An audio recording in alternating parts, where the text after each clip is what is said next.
Becky with Bee Mom. I wanted to read you a story that I enjoyed as a little girl and that I told to my kids all growing up, called The 5 Chinese Brothers. And this story is by Claire Hutchett Bishop and Kurt Wise.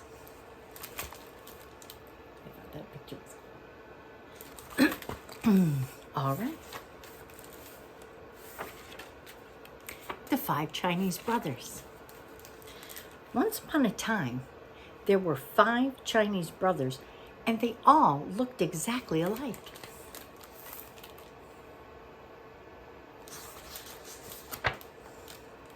They lived with their mother in a little house, not far from the sea.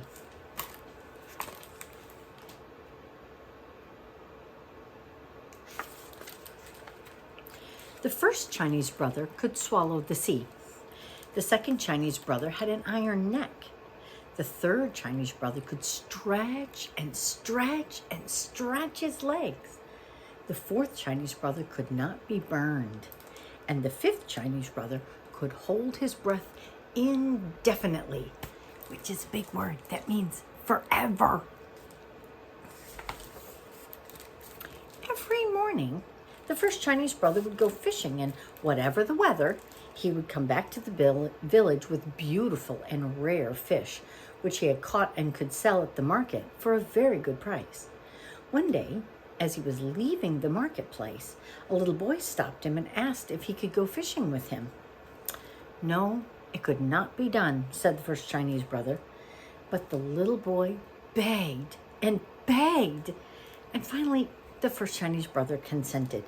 Under one condition, he said, and that is that you obey me promptly. Yes, yes, the little boy promised.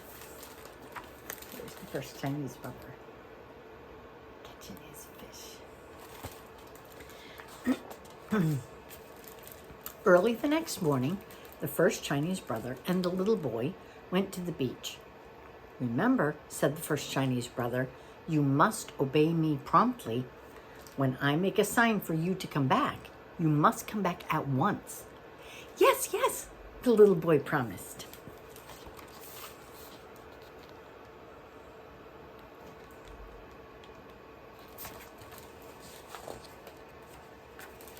The first Chinese brother swallowed the sea.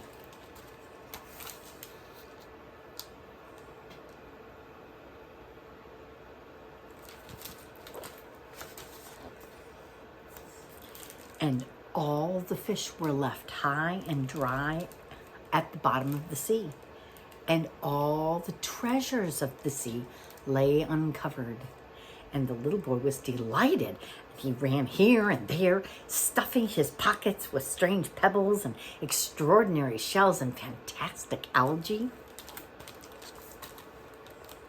Better picture. He is swallowing the sea.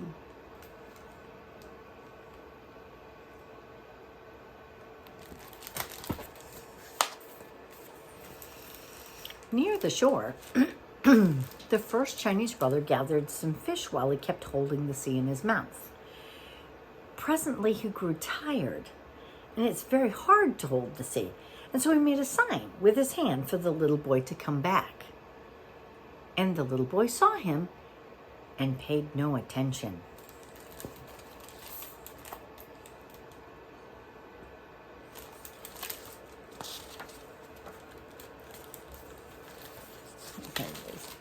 Trying to get him to come. Oh dear. Oh dear.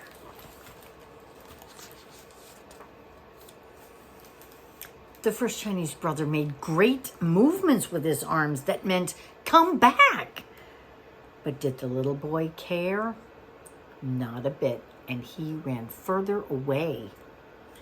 Then the first Chinese brother felt the sea swelling up inside of him, and he made desperate gestures for the little boy to come back.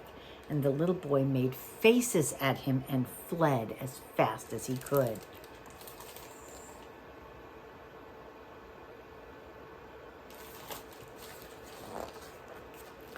The The first Chinese brother held the sea until he thought he was going to burst.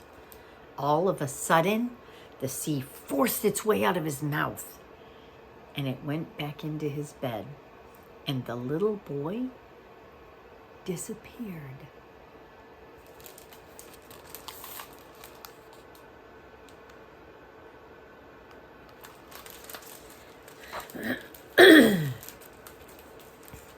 When the first Chinese brother returned to the village alone, he was arrested and put in prison, tried and condemned to have his head chopped off. On the morning of the execution, he said to the judge, "Your Honor, will you allow me to go and bid my mother goodbye?" "It is only fair," said the judge. So the first Chinese brother went home, and the second Chinese brother came back in his place.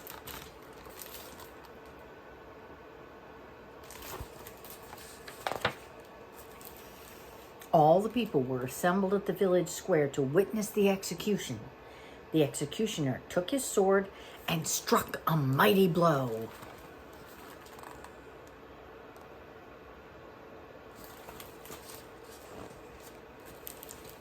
But the second Chinese brother got up and smiled. He was the one with the iron neck, and they simply could not cut his head off. And everybody was angry, and they decided he should be drowned.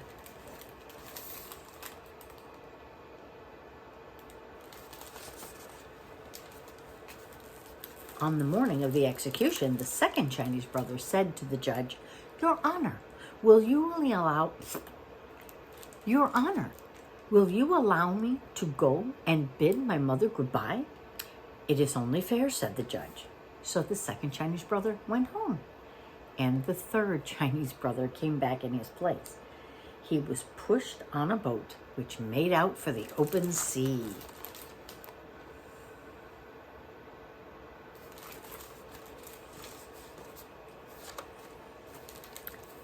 When they went far out on the ocean, the third Chinese brother was thrown overboard.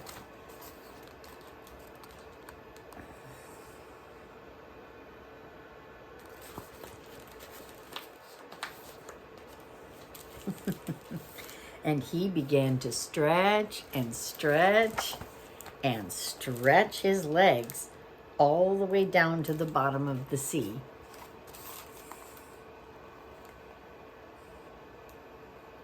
And all the time,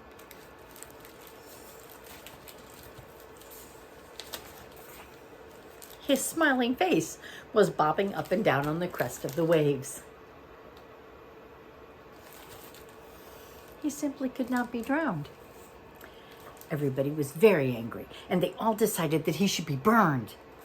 On the morning of the execution, the third Chinese brother said to the judge, "Your Honor, will you allow me to go and bid my mother goodbye?" So the third Chinese brother went home, and the fourth Chinese brother came back in his place. He was tied to a stake, and fire was set to it, and all the people stood around watching it.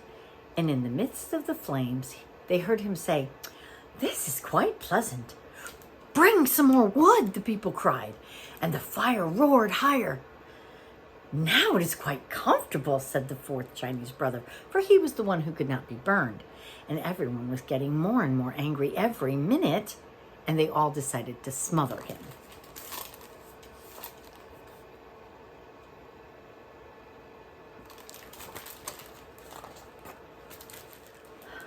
On the morning of the execution, the fourth Chinese brother said to the judge, "Your Honor, will you allow me to go and bid my mother goodbye?" "It is only fair," said the judge. So the fourth Chinese brother went home, and the fifth Chinese brother came back in his place. A large brick oven had been built on the village square and had been all stuffed with whipped cream. And the fifth Chinese brother was shoveled right into the oven, into the middle of the cream, and the door was shut tight. And everybody sat and waited.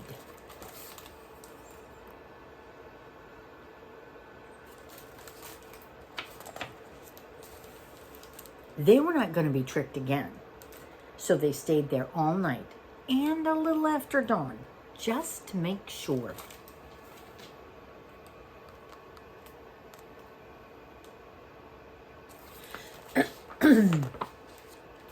When they opened the door and pulled him out, he shook himself and said, "My, oh, that was a good sleep."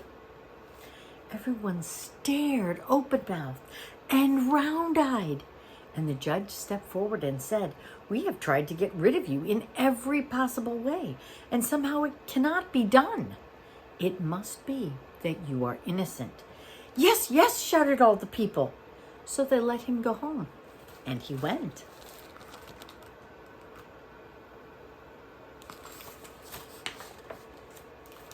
And the 5 Chinese brothers and their mother lived together happily for many years.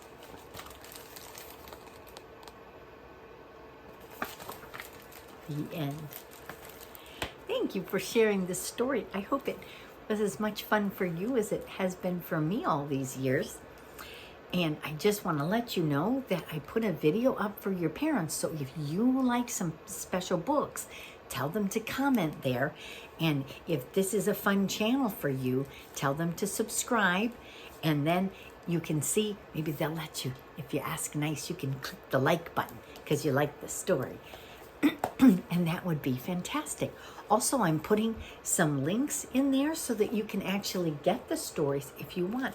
And so I'll put one for the 5 Chinese brothers in there so that you can get that one if you want that one too. All right, boys and girls, thanks for joining me. Bye-bye.